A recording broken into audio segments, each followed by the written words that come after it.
So for my initial application, I decided to do active listening. And again, this is with my next door neighbor who is my best friend, and that's the relationship I'm choosing to work with for this semester project. I chose active listening because with being friends with her for so long, we tend to just get very used to conversations and we get a little too comfortable where we're talking over one another.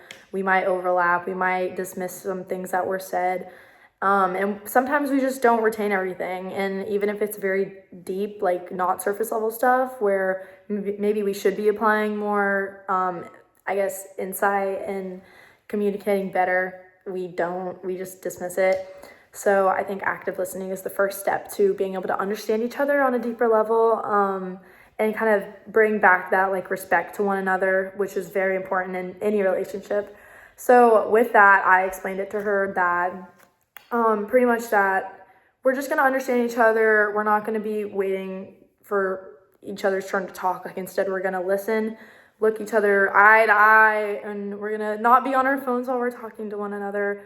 And we're gonna be able to apply things that we say and connect, just making it deeper, pretty much. Not interrupting and repeating back to what you heard, like just understanding it the first time. And if there is like a miscommunication or a misunderstanding, then making sure that we're asking questions and showing that we're actively listening to one another, and not just the facts of what they're saying.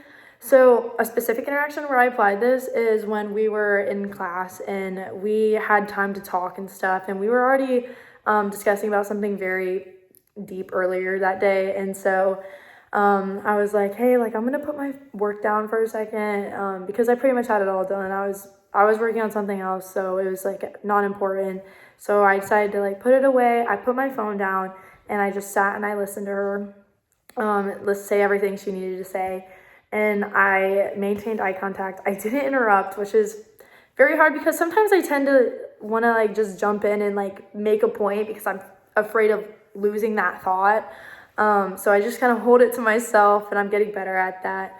And I was just saying things that would probably help her kind of get to where she needs to go with her thought processes. Because I feel like one good thing about what I can do, and this is how I'm applying it to my active listening, is that I'm kind of able to like guide her in like a direction, because I know that when she talks, she kind of just lets her thoughts out and she doesn't have like an endpoint where she's going. She kind of brainstorms things as she talks, so it kind of helped guide her there. And I think I've done a really good job with that, and I've kind of incorporated that into my active listening. And I sometimes I'll say things like, "Oh, that must have been frustrating," or "Man, I'm really sorry that happened," and then it kind of gets her wheels spinning a little bit more, and so she's able to like talk more and feel more understood.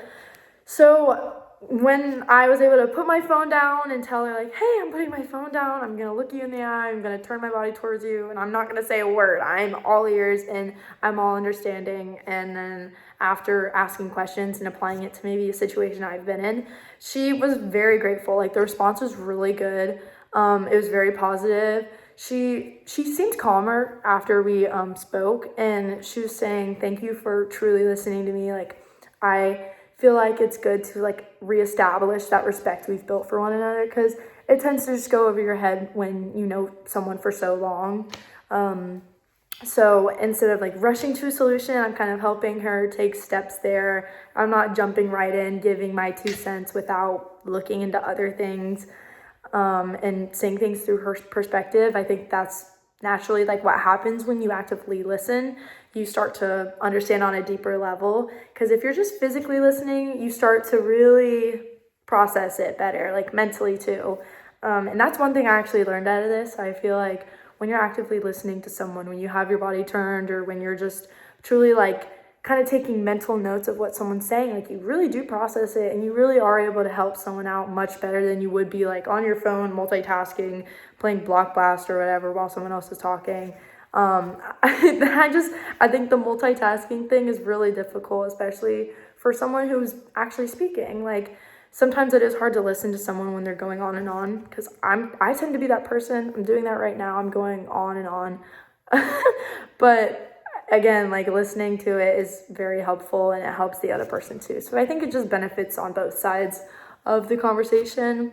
So some insights I have is that it made me realize that I often listen to respond and not to understand. So I'm always searching for something to say next to like maybe help her go in that direction.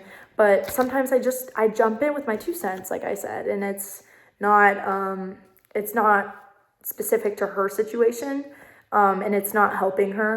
It's kind of something that I would want to hear, but it's not what she needs to hear. And so I think that in our friendship, we both sometimes compete to give advice and tell stories and just be the one speaking the most because, again, we overlap each other all the time. We tend to skip over thoughts and important things that someone might want to like say. So it didn't make me a bad friend, but it made me more helpful, I guess, when not giving advice immediately was my kind of next realization, not to just immediately jump into it. So that's my biggest takeaway, I think.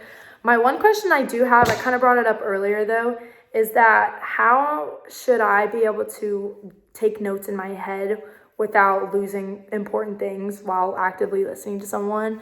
I think that should be like a common struggle, I think, with people actively listening, especially with my friend. She rambles similar to me, which is why we kind of clash sometimes when we're having conversation.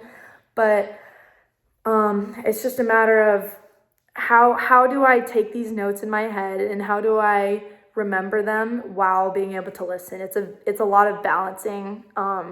And active listening is much more difficult than it seems. Like, it's not just listening through body, it's literally just processing everything. It's like cramming a test almost. And then being able to like help her out and not say what she wants to hear, but maybe the things she needs to hear, while giving in my advice from like my personal experience too. I just think it's a lot of balancing, and how am I going to be able to maintain that? I think that's my big thing. So overall, I think it went pretty well though. And I'm looking forward to my next concept, but this one was active listening, and I feel like it went pretty well. So that's it.